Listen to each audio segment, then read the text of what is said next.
Oh, il y en a qui l'emporte. Sébastien Ernaud, la victoire des petits.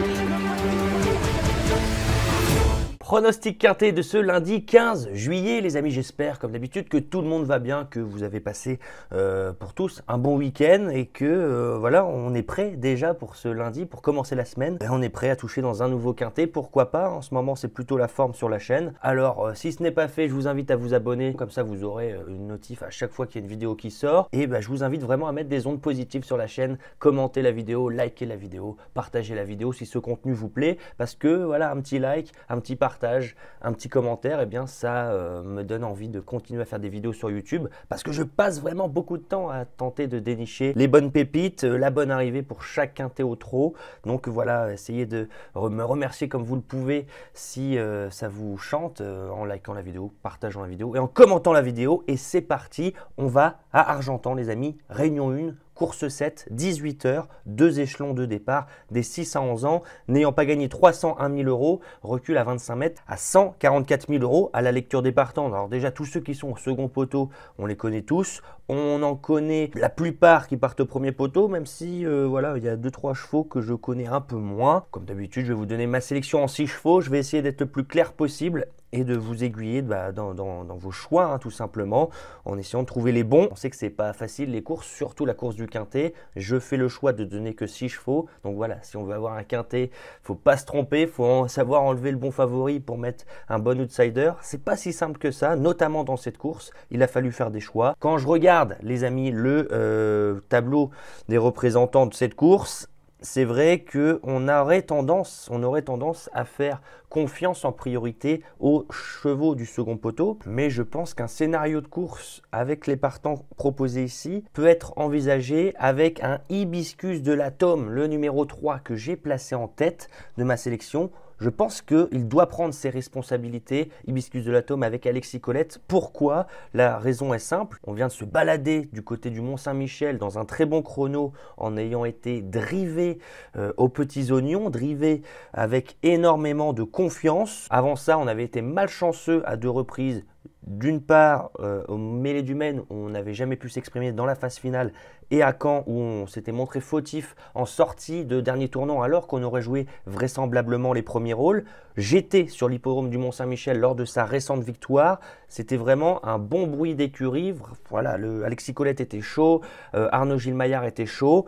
Le petit truc qui pourrait nous embêter, c'est quand on regarde Hibiscus de l'Atome, contrairement à sa dernière sortie et d'ailleurs à ses plus récentes sorties en général, il ne sera pas déferré des postérieurs, mais seulement ferré tout simplement. Peut-être ferré léger, mais il n'a pas les pieds pour être déferré totalement des postérieurs. Ce problème, cette question que je soulève, voilà, je pense que c'est pas dramatique. En tout cas, son entraîneur nous dit que ça ne va pas changer grand chose, donc il sera très certainement seulement avec des petits alus au postérieur pour lui préserver les pieds. Mais jugé sur sa récente victoire du Mont-Saint-Michel, il est en très grande forme, c'est un très bon droitier, il a déjà fait des numéros, notamment à Cabourg par exemple. Il est dans la forme de sa vie, c'est quand même un bon engagement, on part en tête face au vieux Alexis Colette qui le connaît. Donc pour moi, il doit prendre ses responsabilités, prendre tête et corde, à imprimer un train sélectif sans en faire trop bien évidemment, pour éviter justement que ces chevaux du second poteau ne reviennent trop vite. En deuxième position, les amis, on va toujours au premier poteau avec le 6, Arbour d'Orgère, qui avait été une très belle note du côté de Caen le 17 juin. Voilà, il avait trouvé l'ouverture que trop tardivement, il avait fini avec des ressources. Certes, il est un petit peu sur courant alternatif ces derniers temps, quand on regarde sa musique, très souvent fautif, mais quand il ne l'est pas, il est capable de très belles choses. Peut-être ne faut-il pas le juger sur sa récente 8e place à Cabourg. Il avait le 10 à l'autostart et s'était retrouvé dernier. C'était mission impossible. Je me dis que là, il a franchement une belle carte à jouer. En partant au premier poteau, c'est quand même un bel engagement. Mathieu Mottier, qui le connaît par cœur, qui l'entraîne depuis le début de l'année. Et je pense que voilà, cet Arbour d'Orgère n'est peut-être pas encore dans ses gains. C'est un bel engagement encore une fois. Et il peut se faire emmener loin par le bon wagon d'Hibiscus de l'Atome, pourquoi pas. En tout cas, la forme, elle est là, la forme, elle est sûre. Et je lui ferai confiance dans ce quintet. En troisième position, on reste encore au premier poteau, décidément, avec le 7, Ivana Derac. Alors vous allez voir, elle n'a aucune marge, elle va courir à la corde, elle va prendre un très bon départ, elle va se faire progressivement relayer, peut-être en deuxième, troisième place à la corde. et elle va encore savoir gicler fort lorsqu'elle va trouver l'ouverture dans la phase finale. Elle est très régulière, elle tourne autour du pot. Troisième place du côté de Vire, montrer sa forme. Elle a encore une fois réédité avec une très belle fin de course du côté de Cabourg. Alors même si elle n'a encore jamais réussi sur cette piste d'Argentan, la forme elle est là, c'est une très bonne droitière, c'est un magnifique engagement, hein, à la limite du recul, hein, c'est quand même une 6 ans qui va affronter des chevaux bien plus âgés. Alors voilà, encore une fois, je pense qu'elle a toutes les armes en main pour voilà,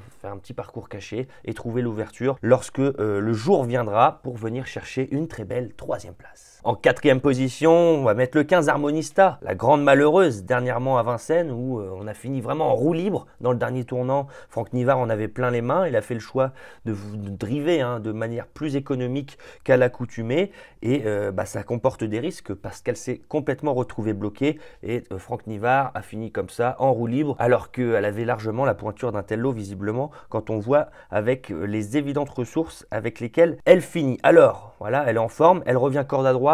Ça fait longtemps qu'elle n'est pas venue corde à droite avec des ambitions parce que on la voit très souvent soit à Vincennes, soit à Enghien. Et lorsqu'elle court corde à droite, c'était le 11 mai par exemple où elle courait sans ambition. Après, il faut retourner à Caen le 7 octobre où ça s'était mal passé. Mais par le passé, elle a déjà prouvé qu'elle faisait bien corde à droite. Franck Nivard n'est pas inquiet et voilà, Franck Nivard lui voit une première chance. Alors oui, Harmonista doit remettre les pendules à l'heure. Le fait qu'elle n'ait pas pu gagner ou être au moins dans les 3 la dernière fois lui permet ici d'avoir quand même un superbe engagement face aux plus vieux à la limite du plafond des gains. Donc attention à Harmonista et à Franck Nivard, Francky la main froide. Voilà, donc je pense vraiment que dans ce quintet, le jeu le plus judicieux serait de faire 3, 6, 7, 15 en couplet placé ou 2 sur 4. D'ailleurs, j'ai fait plusieurs vidéos sur la chaîne YouTube où je vous parle de couplets de 2 sur 4. Je vous les affiche à l'écran, mais n'hésitez pas à aller faire un tour. Je pense que ça peut aider beaucoup d'entre vous. 3, 6, 7, 15 hein, avec un mix d'outsiders et de chevaux un petit peu en vue et avec des rapports qui peuvent être alléchants pour de petites mises. Alors voilà, moi je pense que je me tournerai plutôt sur ce type de pari pour ce quintet. En 5e position, le 13 Harry Carizé qui vient de très bien courir à Sablé-sur-Sarthe. Un peu froid, je trouve, le cheval. On a eu tendance à le solliciter presque tout le parcours. On va faire des réglages, on va mettre des artifices qui vont certainement mieux lui convenir. Il retrouve Benjamin Rochard. Il est régulier. Hein, quand vous regardez, voilà, il est tout le temps là, il est tout le temps dans l'argent. Hein, il n'est peut-être pas aussi bon qu'il l'était l'année dernière en 2023 où il avait enchaîné les succès. Il rentre bien évidemment dans ses gains maintenant. On n'a plus de marge, de moins en moins de marge en tout cas. Il a pour lui d'être fiable. On peut le mener un peu comme on veut. Il est capable de suivre tous les trains, de suivre tous les wagons.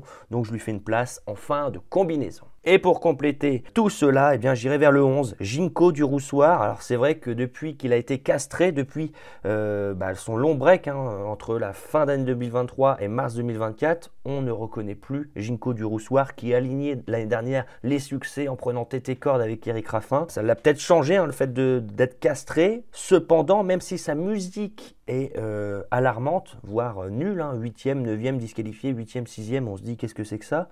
Et ben je trouve que c'est pas si mal à chaque fois en retrait. C'est souvent une petite note, voilà, qui finit bien en retrait, qui était trop loin, mais voilà, qui finit dans une plaisante action.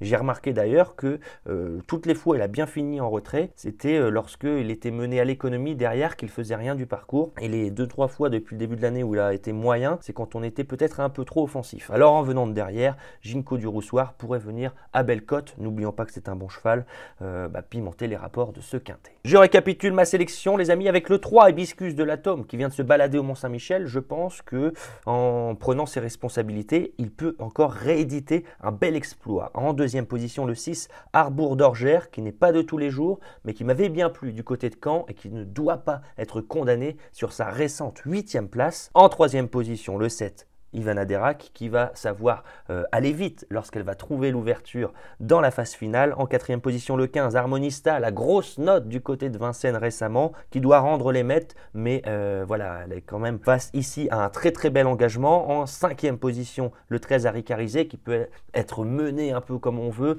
qui suit tous les trains, Benjamin Rochard au sulky, donc attention. Et en 6e position, est-ce que Ginko du Roussoir, le 11, va refaire parler de lui enfin? Je pense qu'il en est capable, en tout cas, de rentrer dans le quintet. Les amis, si vous n'avez pas de compte The Turf, avant que cette vidéo se finisse, je vous rappelle qu'avec le lien qui est en commentaire et en description, eh bien vous pouvez ouvrir un compte The Turf. C'est une plateforme où vous pouvez jouer aux chevaux à tout moment. C'est vraiment la plateforme que je recommande parce qu'il y a de meilleurs rapports, parce que quand on joue placé, on peut se couvrir de la 4e place et ça c'est très important. Et si vous ouvrez un compte, votre premier dépôt il est doublé. Donc si vous mettez 50, vous aurez 100. Si vous mettez 100, vous aurez 200. Et si vous prenez mon lien, vous aurez 10 € supplémentaires. Donc profitez-en. Ça vous permet de jouer gratuitement. Et moi, ça me permet en échange aussi de la part de The Turf d'avoir une petite commission qui permet de faire vivre cette chaîne et de continuer à faire des vidéos presque tous les jours sur cette chaîne YouTube. Et dernière chose, si vous voulez nous rejoindre dans le programme Turfist Pro pour recevoir tous les jours mes chevaux repérés par mail et une analyse du quintet bien plus approfondie tous les jours, je dis bien tous les jours, eh bien n'hésitez pas à nous rejoindre. Le lien est également en description et en commentaire. Je compte sur vous les amis. Sur ce, eh bien je n'ai plus qu'à vous souhaiter beaucoup de chance au jeu et on se dit à plus tard. Ciao.